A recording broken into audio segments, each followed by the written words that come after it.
150 మీటర్/సెకన్ వేగంతో క్షితిజ సమాంతరంగా ప్రయాణిస్తున్న 10 గ్రాముల ద్రవ్యరాశి గల బుల్లెట్ నిశ్చల స్థితిలో ఉన్న ఒక చెక్క దిమ్మెను ఢీకొని 0.03 సెకన్ల తర్వాత నిశ్చల స్థితికి వచ్చింది.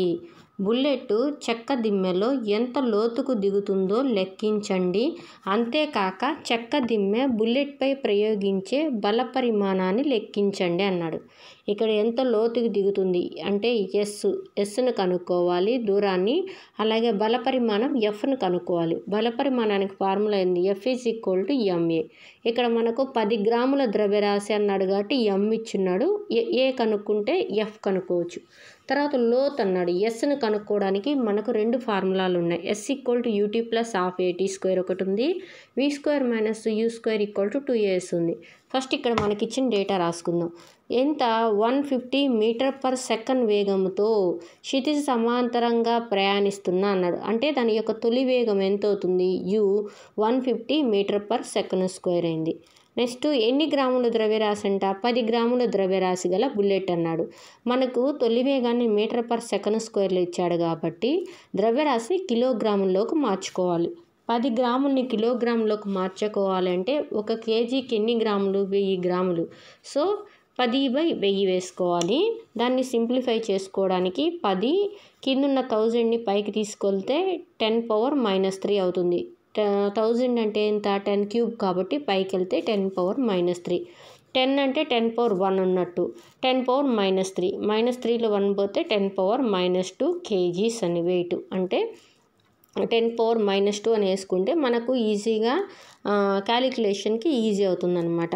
నెక్స్ట్ అంటే ఇక్కడ మాస్ ఎంత వచ్చింది? వెయిట్ 10⁻² kgs వచ్చింది. నెక్స్ట్ ఏమి ఇచ్చినాడు చూడండి. అది ఆ 10 గ్రాముల ద్రవ్యరాశి గల బుల్లెట్ నిశ్చల స్థితిలో ఉన్న ఒక చెక్క దిమ్మెను ఢీకొని 0.03 సెకన్ల తర్వాత నిశ్చల స్థితికి వచ్చింది. నిశ్చల స్థితికి వచ్చిందంటే దాని వేగం 0 అయిపోయిందని. So v = 0. ఎంత టైం తర్వాత? 0.03 సెకన్లు. సో t అంటే 0.03 సెకన్లు. ఇప్పుడు మనల్ని ఏం కనుక్కోమన్నాడు? ఆ బుల్లెట్ చెక్క దిమ్మెలో ఎంత లోతుకు దిగిందో కనుక్కోమన్నాడు. అంటే ఎస్ను కనుక్కోమన్నాడు. అలాగే బుల్లెట్పై ప్రయోగించే బల పరిమాణం ఎఫ్ని కనుక్కోమన్నాడు. ఇప్పుడు మన దగ్గర v ఉంది, u ఉంది. ఎస్ కనుక్కోవాలి.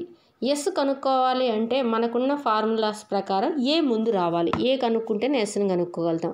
సో ఏ కనుక్కోవాలంటే మనకున్న ఫార్ములా ఏంటి? v = u + at. ఏని ఒకవైపే ఉంచుకుంటే ఈ యూని అటు సైడ్కి పంపిస్తే v - u అవుద్ది. ఏని పెంచే t కాస్త అటువైపుకి వెళ్తే / భాగిస్తుంది అనమాట. సో v - u/t వేసుకుంటే తుది వేగం ఎంత? 0 మైనస్ తొలి వేగం ఎంత? 150 / టైం ఎంత? 0.03. దీన్నంతా మనము క్యాలిక్యులేషన్ చేద్దాం. 0 - 150 అంటే -150 / 0.03ని ఎలా రాసుకోవచ్చు?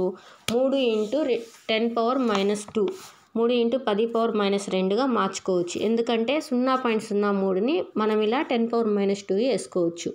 ఇది 3తో 150 ఎన్నిసార్లు పోద్ది? 50 సార్లు వెళ్ళొద్ది. కిందున్న 10⁻² పైకి వస్తే ఏమవుద్ది? 10² అవుద్ది. అంటే 10⁻+2 అయింది. సో 50 × 10² అంటే ఎంత? 100. 50 × 100 ఎంత? 5000 మీటర్/సెకన్². త్వరణానికి యూనిట్లు ఏంటి? మీటర్/సెకన్². ఎలాంటి త్వరణం ఇది? రుణ త్వరణం. ఎందుకంటే బుల్లెట్ని ఆపేసింది కదా, అది నిశ్చల స్థితికి తీసుకొచ్చిందంటే కొంత ఫోర్స్ని అప్లై చేస్తుందంటే నెగిటివ్గా అంటే వ్యతిరేకంగా పనిచేసింది కాబట్టి దాని త్వరణం మైనస్ అవుద్ది అనమాట. -5000 మీటర్/సెకన్².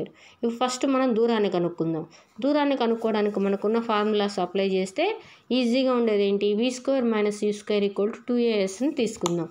s = ఏమవుద్ది? v² - u² ఇక్కడ ఎస్ని పెంచే 2a కాస్త అటు సైడ్కి వెళ్తే / చేసింది. సో ఇక్కడ v² అంటే 0 అంటే ఇంకా దాన్ని 0ని ఏం చేసినా 0నే. -u² అంటే 150 × 150 / 2a అంటే 2 × 5000 -5000. ఇక్కడ చూద్దాం. ఇదొక 0, ఇదొక 0, ఇదొక 0, ఇదొక 0 పోతే ఎంత ఉంది? ఇంకా 50 ఉంది. 2 × 50 ఉంది. ఇప్పుడు 50ని కూడా చూడండి.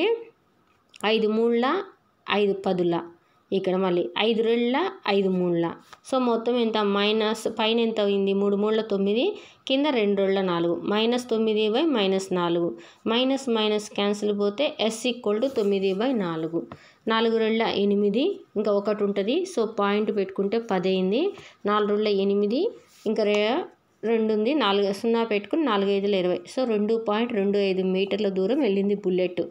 నెక్స్ట్ బల పరిమాణానికి ఫార్ములా ఏంటి F = ma. m అంటే మాస్ ఎంత మనకు తెలుసు 10⁻⁻2 kgs. దాని మాస్ ఎంత బుల్లెట్ యొక్క మాస్ 10 గ్రామ్స్ 10 గ్రామ్స్ని కిలోగ్రామ్స్లోకి మారిస్తే 10⁻⁻2 సో 10⁻⁻2 ఇంటూ త్వరణం ఎంత 5000 అంటే ఎంత 50 × 10² అన్నట్టు 10² 10⁻⁻2 క్యాన్సిల్ పోతే 50 ఉంటుంది సో బలం వచ్చి 50 న్యూటన్స్.